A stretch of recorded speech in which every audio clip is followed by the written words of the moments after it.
Hi, welcome to Core. My name is Kat Thomas, and this is your Asana 101 Quickie. So today we're going to talk about the ultimate and divine wheel pose, or Urdva Dhanurasana.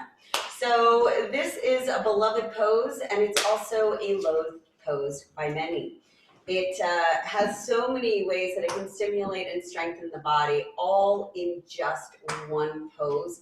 But it takes a while to really not only get up the strength to get there, but the courage to get there, because you are flipping upside down, and that tends to make people feel a little uneasy. So I'm just going to break down a few ways that we can go about it. There's a lot of different variations, but I want to focus on the actual pose itself and the benefits that it can have, your pituitary, your thyroid, opening up and strengthening the whole body and mind and breath.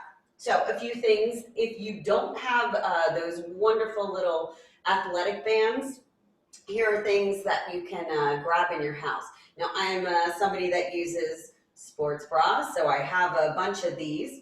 And you want something that's going to limit the range of motion. Now, sports bras have a nice flexibility, but once I go outside that, I can start to feel that I shouldn't be pressing out, and that's what we want to do. You want something that's going to keep your arms shoulders distance, and once you start moving out, you're going to be notified of that. If you have any t-shirts or towels, you can actually have that tied around, and that way you can really guide yourself to the proper alignment.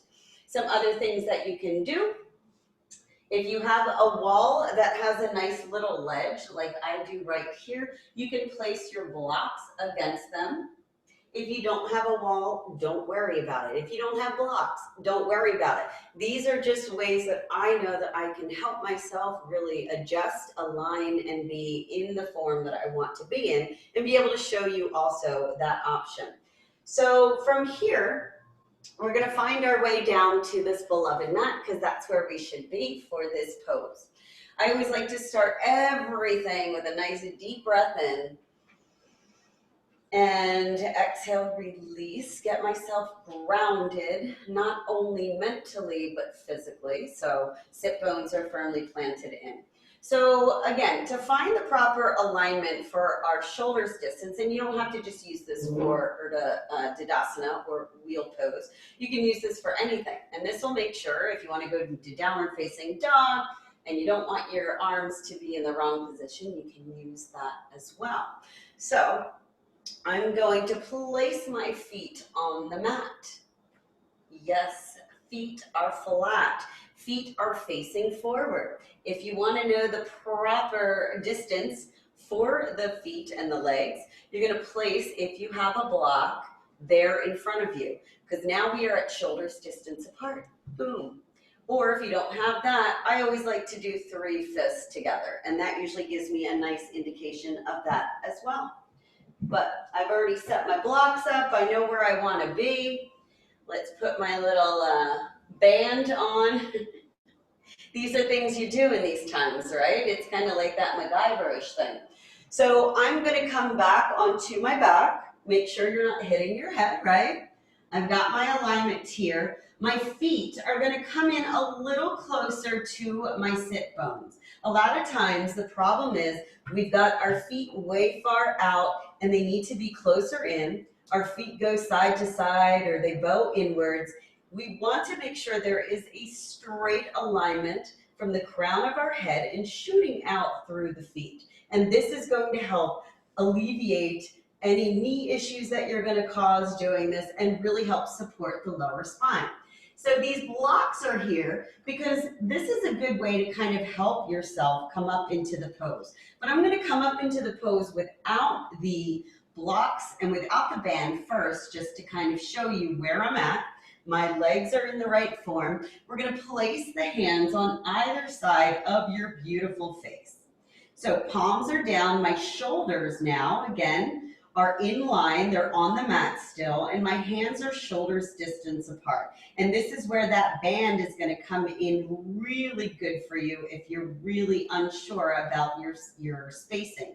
So also then we've got to think about, well, my fingertips need to be facing the front or the shoulders, And our elbows have a tendency to go in or go out. Again, where that band is really going to take you to the next level. From here, you can start to bring the hips up, draw the navel in, bring yourself to the top of the head. So here you can start realigning yourself, making sure. And if you want, you can give yourself a little edge by pushing into the wall. And then inhale, exhale, release up. So from here, I can tell that I'm not in good alignment because I feel as though I've got a long U instead of a shorter U. So I'm gonna walk my feet in, I'm gonna push off from the mat, and I'm gonna reach my gaze down onto the mat, trying to straighten and lengthen through the arms, making sure my elbows aren't reaching out, making sure my toes are facing forward. And this is where you're going to want to really kind of take a video of yourself doing this as you go through it, or have somebody watch you. So when you come out, you're going to bend. Your elbows might have that little security from the wall. You're going to come down onto the head. I like to bring my toes, come up to the ball of the foot, and slowly, very carefully start rolling down. Shoulder blades come. Connect one vertebrae at a time and smooth out the spine, drawing the knees into the heart center and just rock gently side to side. So you may need to readjust as you go into it. It's all in the way that your body's going to react. If these are your first few times, you may only be able to lift up for a few moments, and then you want to come down though. It's most important that you're coming out of the pose extremely slow and conscientious. That's where most injuries happen in yoga, is coming out of the pose, not actually trying to get into it. So let me set the blocks up and I'll show you what it would be if you were utilizing the blocks and the bands. And we'll see how much difference it looks like when I do that. So let me just measure it out. Beautiful. All right. I guess I could have picked a prettier sports bra to choose, but all right. So I'm going to get myself set up again, lowering myself down very carefully, bringing the feet flat. Now, you can always look ahead and see if your feet turn out, turn them in. Set yourself up. So if I'm reaching my arms out, my knees are in line with my shoulders, so I know that I'm shoulders distance apart. I'm going to bring my hands flat onto the blocks. I'm going to bring this band down just a little bit. Bring these blocks just a little closer to my beautiful curls. And I'm going to start lifting, pressing up first in the feet. Now, if this is where you are, stay here. Hold on here. Feel that balance.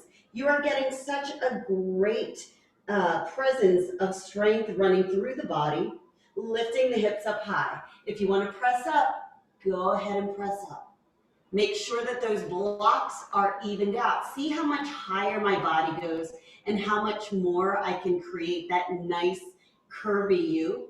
So again, you're going to exhale, slowly come down. Don't let those elbows come out to the top of the crown of the head, and slowly roll back down. Shoulder blades, one vertebrae connecting at a time down to the lower spine, one knee in, and gently massage the kidneys, massage the lower back, and then come back to your staff pose.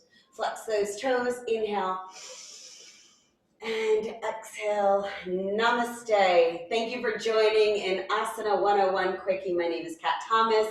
Don't forget to subscribe to our core page. It is Connect, Observe, Reflect, and Empower Yourself.